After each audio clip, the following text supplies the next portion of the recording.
Selengkapnya seperti apa bentuk usaha bantuan bagi para pelaku pariwisata ini pendengar sudah bersama kami Kepala Dinas Pariwisata dan juga Ekonomi Kreatif Nusa Tenggara Timur, Bapak Wayan Darmawan. Selamat pagi Pak Wayan. Selamat pagi Pak Kristo, selamat pagi. Iya, dan Selamat pagi pendengar RRI ini dimanapun berada. Iya, Pak Wayan. Nah, ini terkait dengan bantuan dari kementerian ya untuk para pelaku pariwisata. Kalau sebelumnya sudah ada bantuan stimulus dari pemerintah juga nih berupa sembako ya di tengah pandemi ini. Nah, kalau kali ini bantuan apa lagi nih, Pak? Nah, jadi sesuai dengan kebijakan nasional, jadi ada satu program stimulus ekonomi yang diberikan melalui Kementerian Pariwisata yang disebut dengan program bantuan insentif pemerintah atau BIP.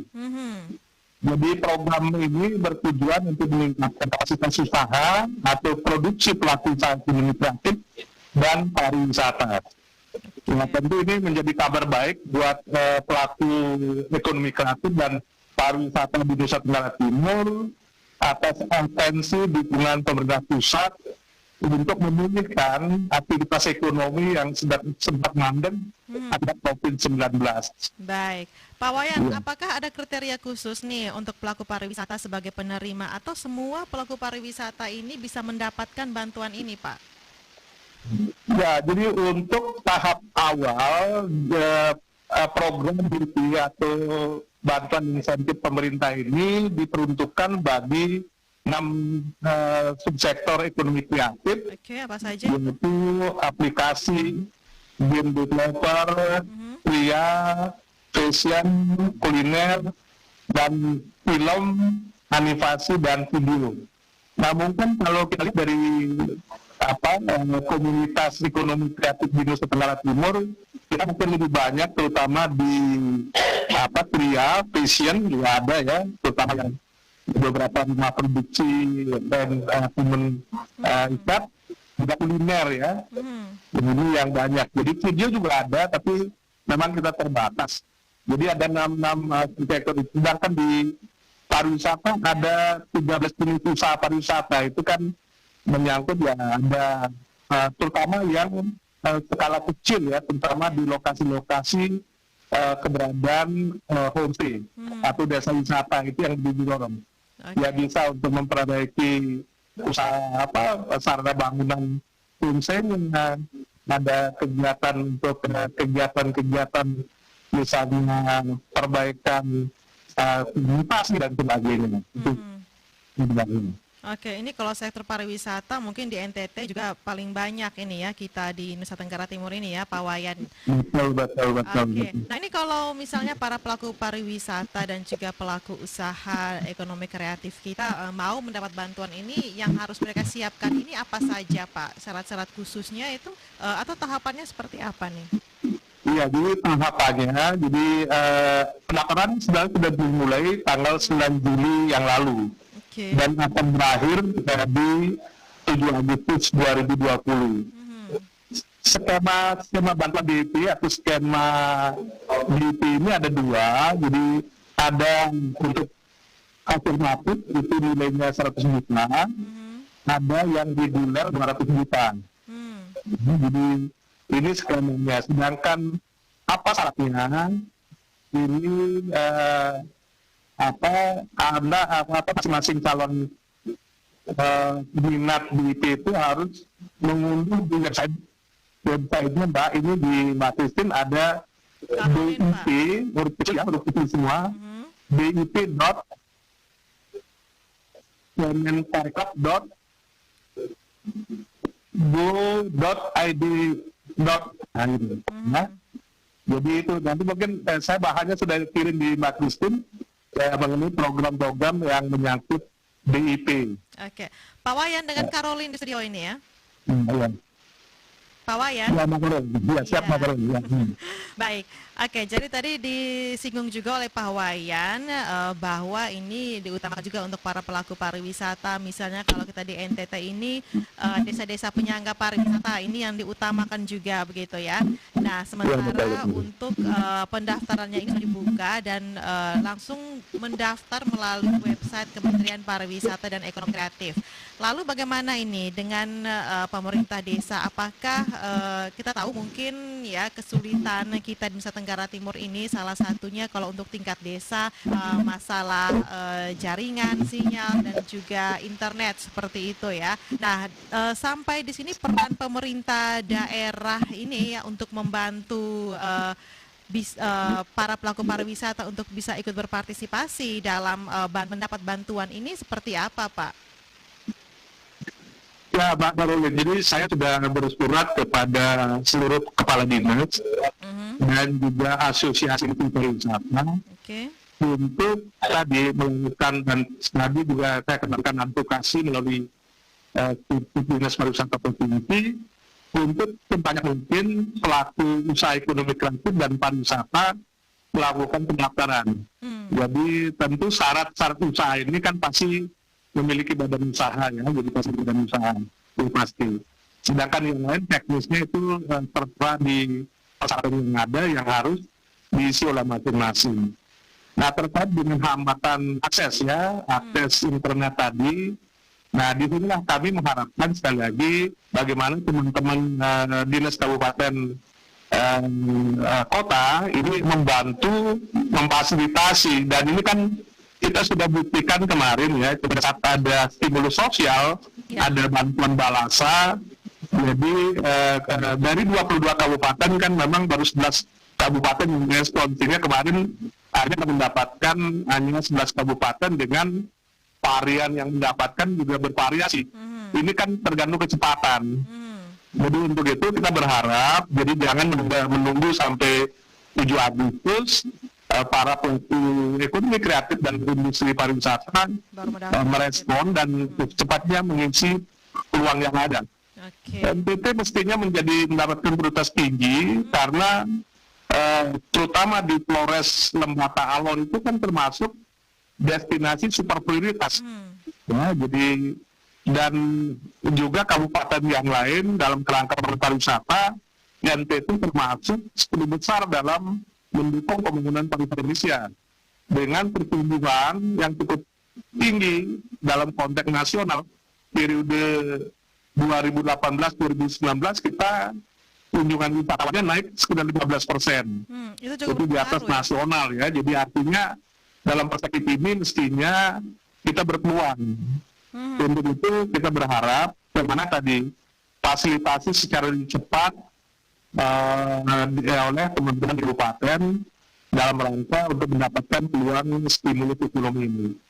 Oke, jadi untuk kita di Nusa Tenggara Timur memang berpeluang besar ya Pak Wayan. Nah ini bagaimana nih pemerintah provinsi, daerah provinsi mendorong nih daerah kabupaten kota ini biar lebih cepat ini ya informasinya ini dan juga pendaftarannya juga ini biar kita tidak terbelakang terus nih Pak. Ya, jadi Mbak Karol, di samping menggunakan jalur-jalur yang sudah ada, saya juga kan kita memiliki grup-grup asosiasi desa wisata ya. Kita juga menggunakan jalur itu. Kita juga memiliki grup CBT, Community Based Tourism, yang di anggotanya kebanyakan pemilik usaha di pariwisata. Kita juga melakukan langkah itu. Dan segala langkah ya, termasuk sekarang RRI juga mengundang dinas pariwisata untuk memberikan informasi.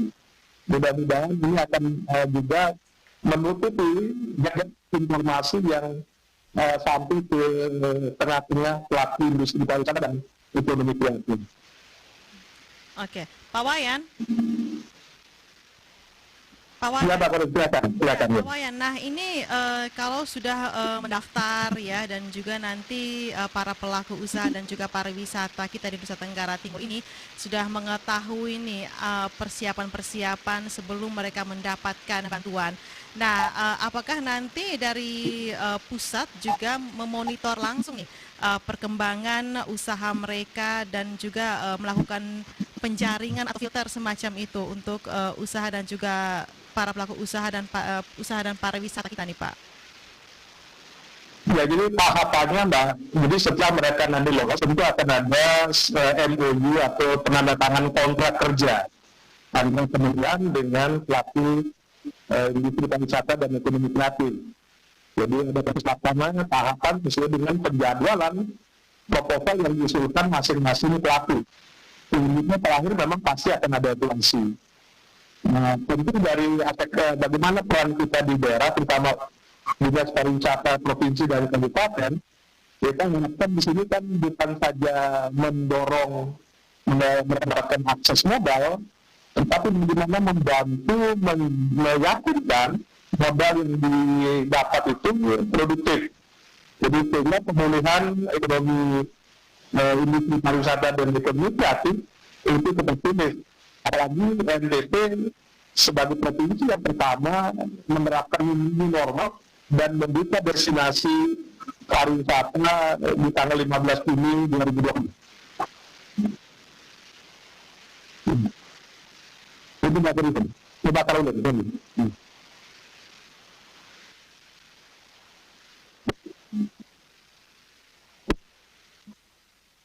Halo, Mbak Karolin.